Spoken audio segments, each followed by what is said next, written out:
এক পর্যায়ে মা তার পায়ে যে জুতা ছিল এই জুতাটা উঠাইয়া হাতে নিয়ে সন্তানকে মারা শুরু করলেন। আগের জমানায় যারা মুরব্বীরা আছেন তারা দেখছেন, তারা কাঠের জুতা পরতো, দেখছেননি? মুরব্বীরা দেখছেন কাঠের জুতা, তাইলে এই কাঠের জুতা দিয়ে পিটান শুরু করলেন। পিটাইতেছে পিটাইতেছে, শরীরটা রক্তাক্ত হয়ে গেছে।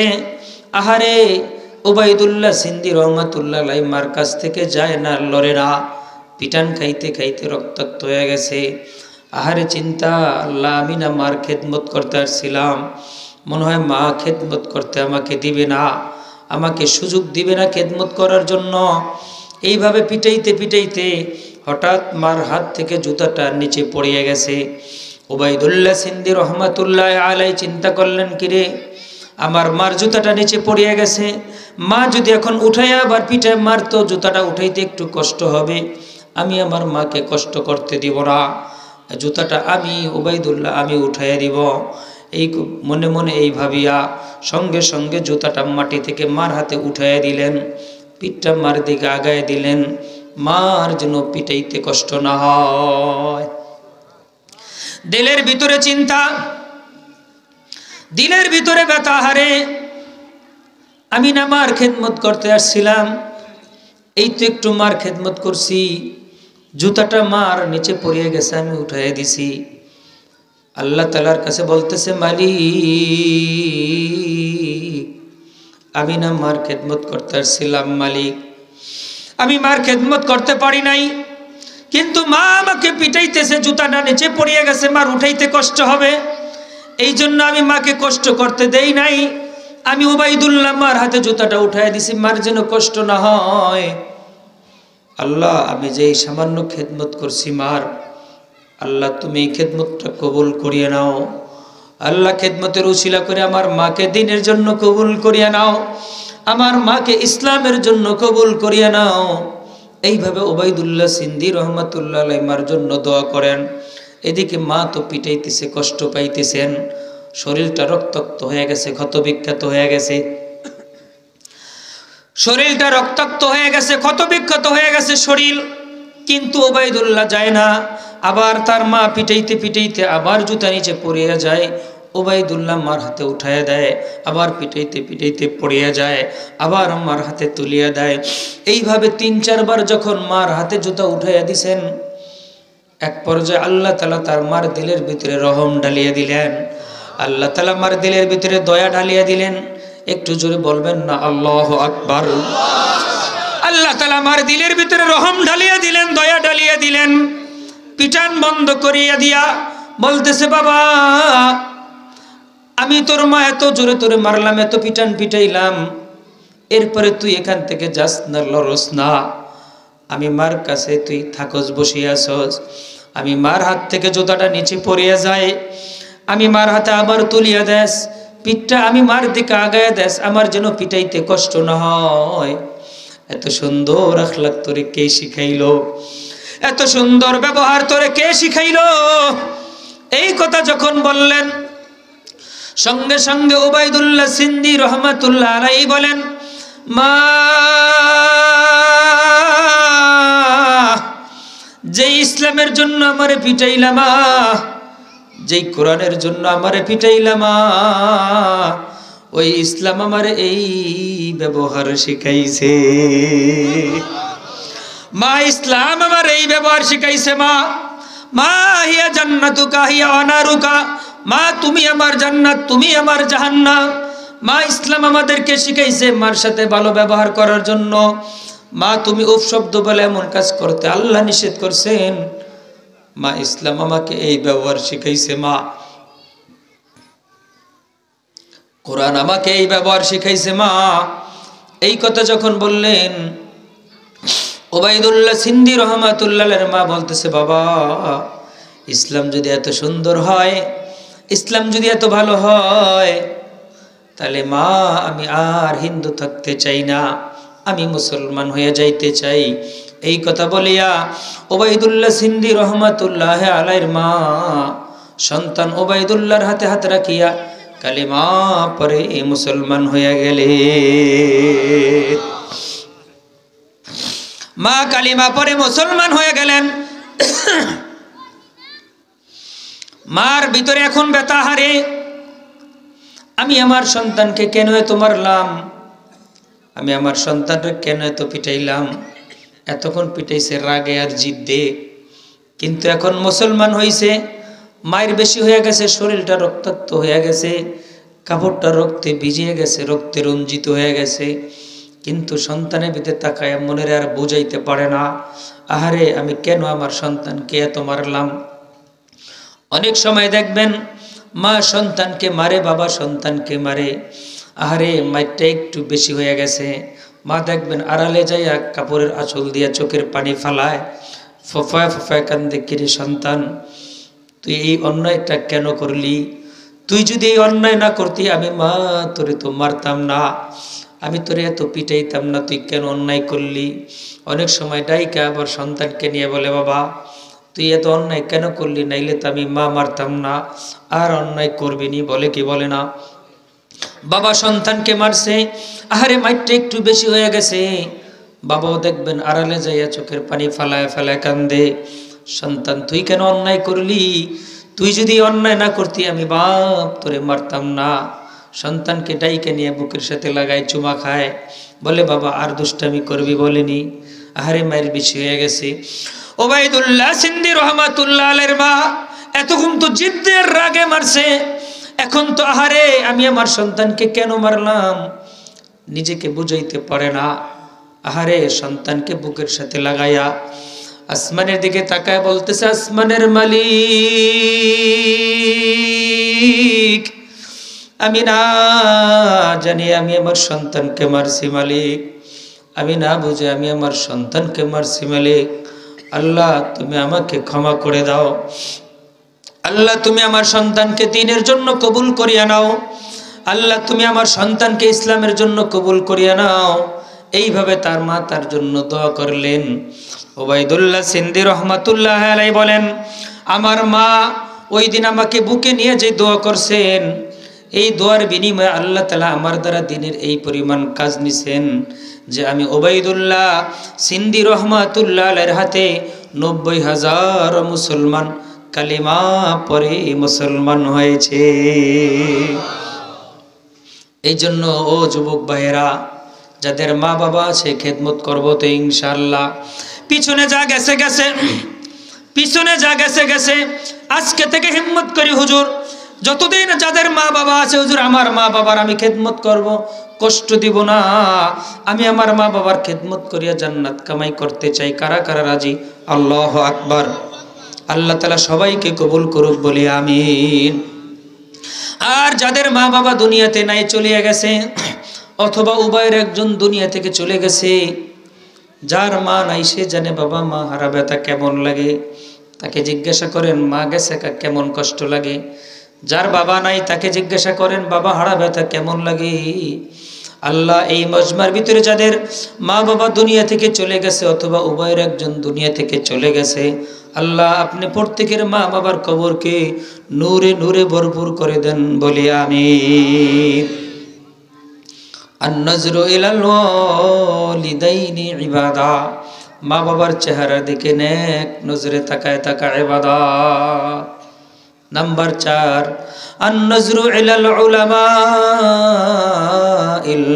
হক্কি ইবাদা, হক্কানি আলেমদের চেহারার দিকে তাকায়া থাকা ইবাদত। কার দিকে? হক্কানি আলেমদের চেহারার দিকে তাকায় থাকা ইবাদত।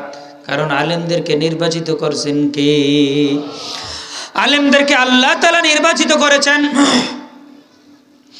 আল্লাহ তাআলা আলেমদেরকে নির্বাচিত করেছেন। আল্লাহ তাআলা বলেন, সুম্মা আওরাসনাল কিতাবাল্লাযীনা ইসতাফাইনা মিন ইবাদিনা, আমি আল্লাহ তাআলা হাজারো মানুষদের ভিতর থেকে, লাখো মানুষদের ভিতর থেকে, কোটি কোটি মানুষদের ভিতর থেকে যাকে আমি আল্লাহ তাআলা মোহাম্মত করতে ভালোবাসছি, আমি আল্লাহ তাআলার কাছে যাকে ভালো লাগছে, আমি আল্লাহ তাকে কোরআনের ওয়ারিস বানাইছি, অর্থাৎ আলেম বানাইছি। তাইলে আলেমদেরকে নির্বাচিত করছেন কে? তাইলে আলেমদেরকে ভালোবাসবো কার জন্য? বাসবো তো ইনশাআল্লাহ। আলেমদের সম্মান নিয়ে এখন আলোচনা করা যাবে না। কারণ দেরি হয়ে যাবে, আলোচনা বড় হয়ে যাবে। আর একটা আয়াতে কারিম আপনাদের সামনে তেলাওয়াত করেছি, এরপরে সূরাতুল হাক্কা থেকে কিছু আয়াত তেলাওয়াত করেছি। তাইলে তেলাওয়াতকৃত আয়াতের তরজমা এবং দুইটা হাদিস পড়েছি, হাদিসের তরজমা শোনায়া আমি আমার বয়ান ইতি টানব। থাকবেন তো ইনশাআল্লাহ? কষ্ট হইতেছে না চলতে থাকবে আরেকটু? আল্লাহ তাআলা বলেন, ইন্নাস সালাতা তানহা আনিল ফাহশাই ওয়াল মুনকার ওয়া যিকরুল্লাহি আকবার। নিশ্চয় নামাজ সমস্ত অশ্লীল কাজ, খারাপ কাজ থেকে ফিরিয়ে রাখে, আর নামাজ হইল সবচেয়ে বড় জিকির। নামাজের আলোচনা হয়েছে, এই জন্য নামাজের আলোচনা বড় করব না। আমার আগের ভাই হযরত মাওলানা মুফতি মাহমুদুল হাসান সাহেব আলোচনা করেছেন। এরপরে দুইটা হাদিসের তরজমা একটু আপনাদেরকে শোনাই। আল্লাহর রাসূল সাল্লাল্লাহু আলাইহি ওয়াসাল্লাম বলেন, মান হাফাজা আলাইহা কানাত লাহু নূরা। যে ব্যক্তি নামাজের হেফাজত করবে, নামাজ পড়বে। নামাজ পড়ে কোন জায়গায়? আল্লাহর ঘর মসজিদে যাই তো আমরা নামাজ পড়ি। মসজিদের পক্ষ থেকে আজকের মাহফিল। আল্লাহর রাসূল বলেন, মান হাফাজা আলাইহা কানাত লাহু নূরা। যে ব্যক্তি নামাজের হেফাজত করবে, নামাজ পড়বে, হাশরের ময়দানে এই নামাজ তার জন্য নূর হবে। নূর চেনেননি? নূর, নূর মানে আলো। নূর মানে কি? আর নূরু ইয়াহদি ইলাল জান্নাহ। নূর মানে আলো, আর এই আলো মানুষকে আল্লাহর জান্নাতে নিয়ে যাবে। মান হাফাজা আলাইহা কানাত লাহু নূরা। যে ব্যক্তি নামাজের হেফাজত করবে, হাশরের ময়দানে নামাজ তার জন্য নূর হবে। ওয়া বুরহানা, এই নামাজ তার জন্য দলিল হবে। ওয়া নাজাতান ইয়াউমাল কিয়ামাহ, এই নামাজ তাকে নাজাত দিয়া আল্লাহর জান্নাতে পৌঁছাইয়া দিবে। ওমান লাম ইউহাফিজ আলাইহা, আর যে ব্যক্তি নামাজের হেফাজত করবে না, নামাজ পড়বে না, লাম ইয়াকুন লাহু নূর, ওই ব্যক্তি হাশরের ময়দানে নূর পাবে না, আলো পাবে না। আহারে কপাল পোড়া, নামাজ পড়ে না যুবক, নামাজ পড়ে না, এই জন্য সে নূর পাবে না, আলো পাবে না। নামাজ পড়ে না, আলো পাইবে কোন জায়গায়? অনেক সময় দেখবেন দোকানে বৈশা থাইকা খালি পড়র পড়র করিয়া কথা কয়। আরে কয়, দোস্ত ল একটু নামাজে পড়ি। ভাই লন না একটু নামাজে যাই। কয় যাও তুমি পড়ো যাইয়া, আমি নামাজ না পড়লে কি ওই ইমান ঠিক আছে? কয় নেই? কয় নামাজ না পড়লে কি ওই ইমান ঠিক আছে? আল্লাহর রাসূল কি বলে দেখেন, হ্যাঁ তোমার ইমান ঠিক আছে, তোমার ইমান কতটুকু ঠিক এই হাদিসের দিকে তাকাও। আল্লাহর রাসূল বলেন, ওয়ালাম ইউহাফিজ আলাইহা লাম ইয়াকুন লাহু নূর। যে ব্যক্তি নামাজের হেফাজত করবে না, হাশরের ময়দানে নূর পাবে না। ওয়ালা বুরহান, ওই বেনামাজি দলিল পাবে না, সে দলিল পাবে না। আরে দলিল পাইবে কোন জায়গায়? নূর পাইবে সে কোন জায়গায়? কারণ যে ব্যক্তি দুনিয়াতে নামাজ পড়ছে, হাত লাগছে জমিনে, হাতের দ্বারা আল্লাহ তাআলা আলো বের করবেন, নূর বের করবেন। পাও লাগছে জমিনে, এই পাও দ্বারা আল্লাহ তাআলা নূর বের করে দিবেন, আলো বের করবেন। কপাল লাগছে জমিনে, যদিও দেখি জমিনে লাগছে, চাটার উপর লাগছে, না না না বাবা, যদিও আমি চাটার উপর সেজদা দিছি, যাই নামাজে সেজদা দিছি, এটা যাই নামাজে জমিনে সেজদা পড়ে না, এই সেজদা পর আল্লাহর কুদরতি কদমে। তাইলে বান্দা নামাজ পড়ছো, হাত দ্বারা তার নূর বের হবে, হাঁটু দ্বারা তার নূর বের হবে, কপাল দ্বারা তার নূর বের হবে। এই নূর মানি আলো। এই আলো দিয়া 30,000 বছরের পৌঁছতের রাস্তা বিদ্যুতের ন্যায় পার হইয়া আল্লাহর জান্নাতে চলিয়ে যাবে। তাইলে নামাজ পড়লো যে জান্নাতে চলিয়ে গেল সে, আর যে বলছে নামাজ না পড়লে কি ইমান ঠিক আছে? এখন আল্লাহর রাসূল কি বলে, লাম ইউহাফিজ আলাইহা লাম ইয়াকুন লাহু নূর ওয়ালা বুরহান। তার জন্য কোনো নূর হবে না। কপাল পোড়া নামাজ পড়ে নাই, নূর পাইবে কোন জায়গায়? ওয়ালা বুরহান, তার জন্য কোনো দলিল হবে না। ওয়ালা নাজাত, আল্লাহর রাসূল বলে তার কোনো নাজাতের ব্যবস্থা হবে না। তাইলে নাজাত যদি না হয়, নাজাতের ব্যবস্থা না হয়, সে থাকবে কোন জায়গায়? কানা ইয়াউমাল কিয়ামতি মা কারুন ও ফিরআউন ও হামান ও উবাই ইবনে খালফ। যে ব্যক্তি নামাজ পড়ে নাই তার হাসর হবে কারুনের সাথে। কার সাথে? তার হাসর হবে ফিরআউনের সাথে, কারুনের সাথে, উবাই ইবনে খালফের সাথে, হামানের সাথে। তার কি হবে? হাসর নাসর হবে। তাইলে এখন দুইটা মিলিয়ে নেন। নামাজ পড়বে যে নূর পাবে সে, নামাজ পড়বে যে দলিল পাবে সে, নামাজ পড়বে যে নাজাত পাবে সে, নামাজ পড়বে যে জান্নাতে থাকবে সে, নামাজ পড়বে না যে নূর পাবে না সে, নামাজ পড়বে না যে দলিল পাবে না সে, নামাজ পড়বে না যে নাজাত পাবে না সে, নামাজ পড়বে না যে ফিরাউন হামান উবাই ইবনে খলফের সাথে জাহান্নামের আগুনে জ্বলবে সে। ইমান ঠিক আছে না? নামাজ না পড়লে কি হবে? কি কয়? হ্যাঁ, কি কয়? নামাজ না পড়লে কি হবে? ইমান ঠিক আছে। দেখছেন, ইমান ঠিক। যে ইমান ঠিক, ওই ইমান দিয়ে ও জাহান্নামের ভিতরে ফিরাউনের সাথে চলতেছে। তাইলে সে একবারে আসান। নামাজ পড়বে যে নূর পাবে সে, নামাজ পড়বে যে দলিল পাবে সে, নামাজ পড়বে যে নাজাত পাবে সে, নামাজ পড়বে যে জান্নাতে যাবে সে, নামাজ পড়বে না যে নূর পাবে না সে, নামাজ পড়বে না যে দলিল পাবে না সে, নামাজ পড়বে না যে নাজাত পাবে না সে, নামাজ পড়বে না যে ফিরাউন আর হামানের সাথে জাহান্নামের আগুনে জ্বলবে সে। নামাজ পড়ব তো ইনশাআল্লাহ। আর একটা হাদিস বলি, এরপরে ওয়াদা নেই। আল্লাহর রাসূল বলেন, কোন আল্লাহর বান্দা যদি 5 ওয়াক্ত নামাজ সঠিকভাবে আদায় করে, আল্লাহর রাসূল বলতেছেন আল্লাহ পাক রব্বুল আলামিন 5 ওয়াক্ত নামাজ পড়নেওয়ালা নামাজিকে নিজ জিম্মায় জান্নাতে পৌঁছাইয়া দিবেন।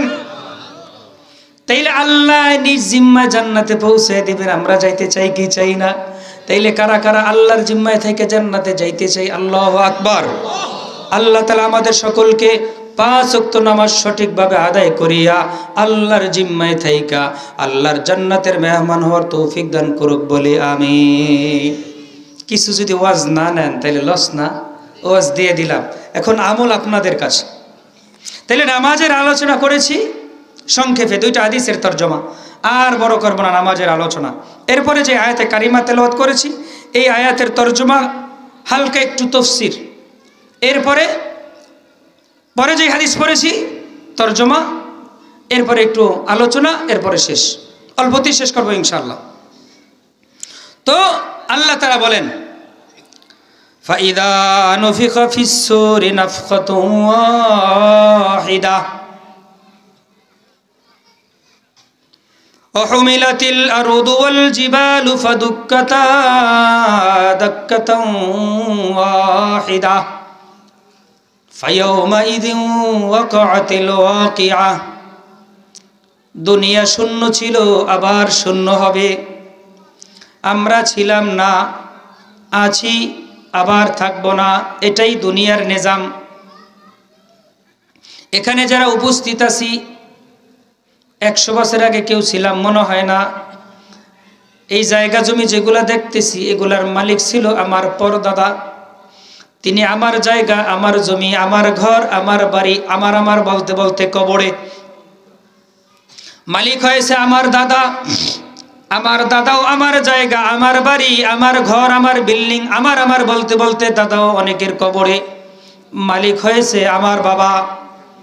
অনেকের বাবাও আমার জায়গা, আমার জমি, আমার ঘর, আমার বাড়ি, আমার বলতে বলতে আজকে তিনিও কবরে চলে গেছেন। মালিক হয়েছে আমিও থাকবো না, যাব। কথা বলেন, আমারও যাইতে হবে, কারণ দুনিয়ায় আসার সিরিয়াল আছে, যাওয়ার সিরিয়াল নাই। দুনিয়ায় আসার সিরিয়াল আছে, যাওয়ার সিরিয়াল নাই। এই জন্য দুনিয়া শূন্য ছিল, আবার শূন্য হবে। আমরা ছিলাম না, আছি, আবার থাকবো না। এটাই দুনিয়ার নিজাম।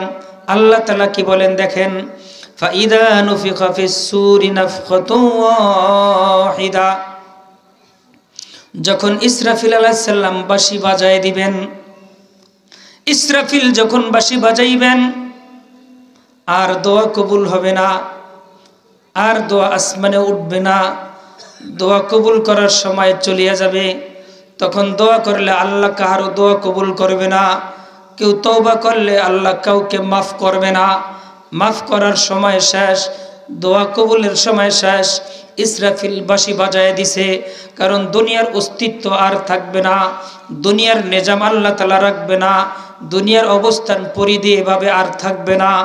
ফাইদা নুফিখা ফিস-সূরি নাফখাতুন ওয়াহিদা, যখন ইসরাফিল বাঁশি বাজায় দিবে, ওহুমিলাতিল আরদু ওয়াল জিবালু ফাদুক্কাতা দাক্কাতান ওয়াহিদা, তখন কি করবে?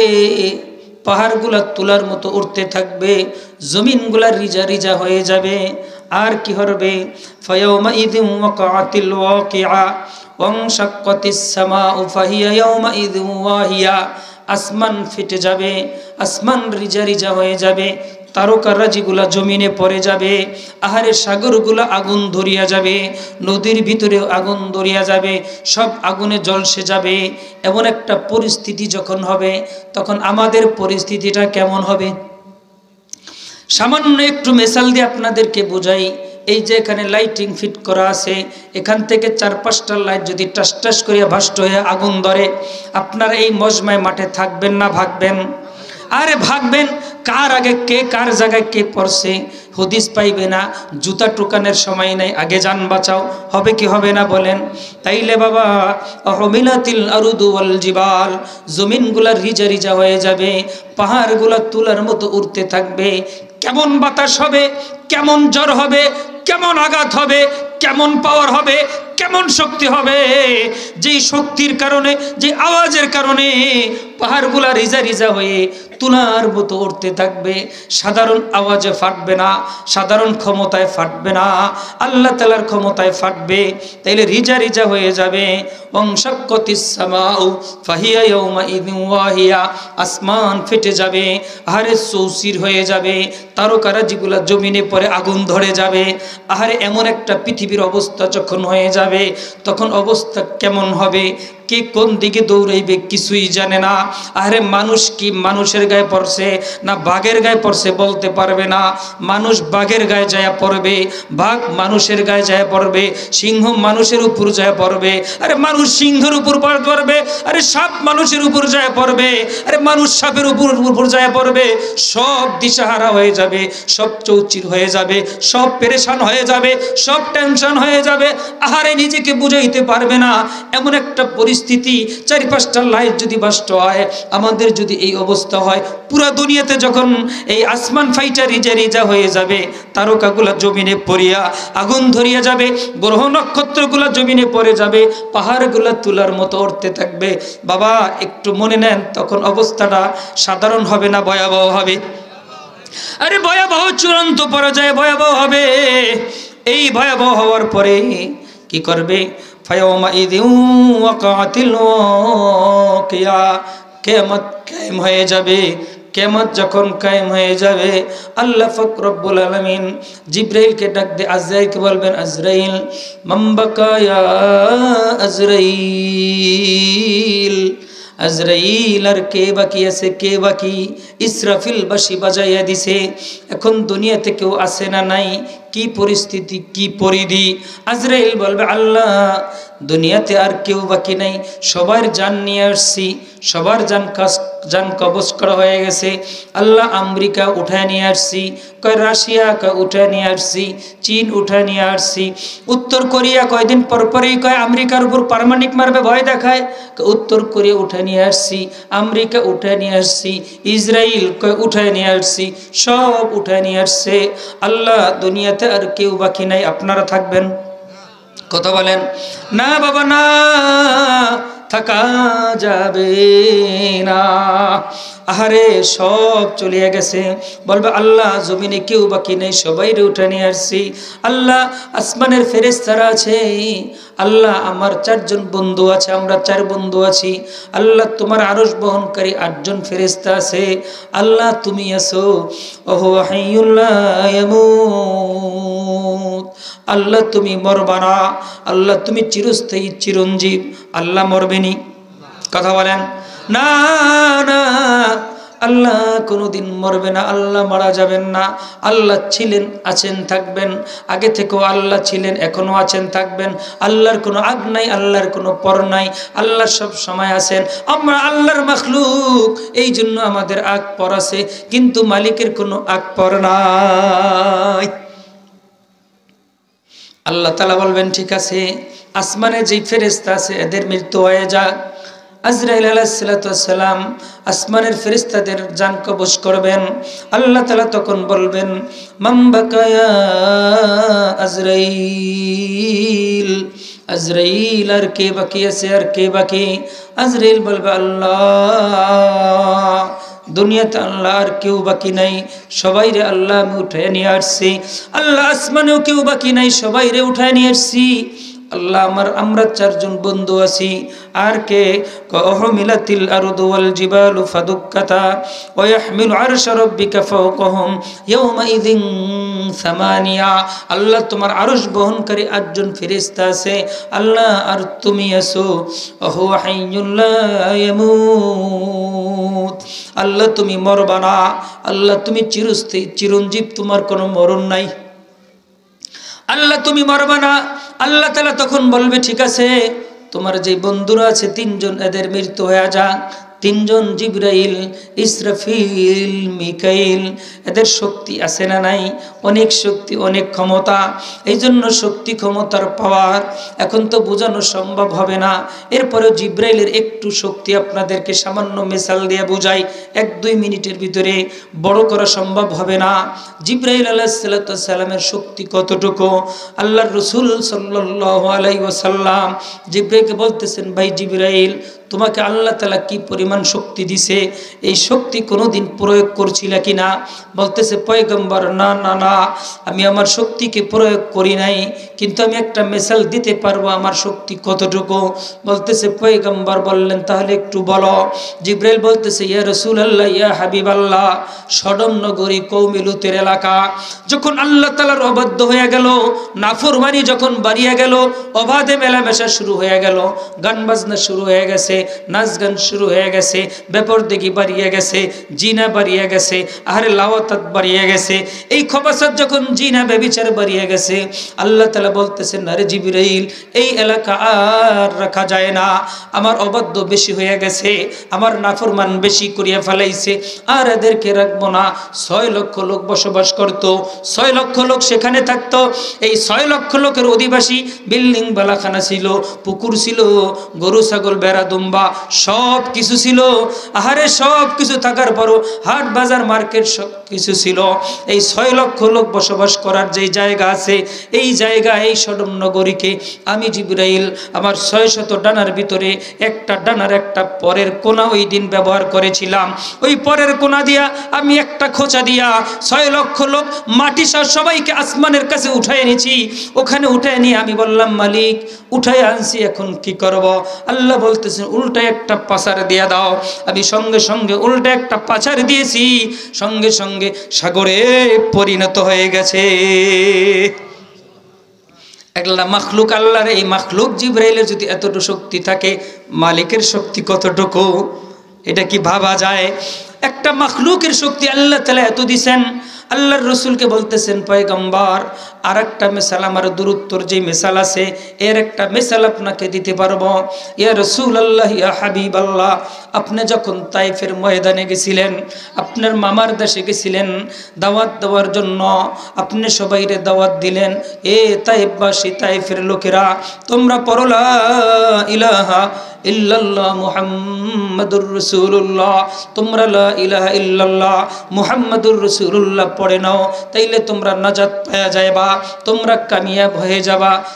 আপনি যখন দাওয়াত দিলেন যে তোমরা 360 খোদা ছাড়ো, এক খোদা মানো, তাইফের লোকেরা আপনার দাওয়াত গ্রহণ করে নাই, উল্টা পিলে আপনাকে পাথর মারা শুরু করলেন। পয়গম্বর যখন পাথর মারতেছিল পয়গম্বরের শরীরটা চালনির মতো ঝাঁঝরা হয়ে গেছে। সঙ্গে তার পালক পুত্র যায়েদ রাদিয়াল্লাহু তাআলা ছিলেন। যায়েদ রাদিয়াল্লাহু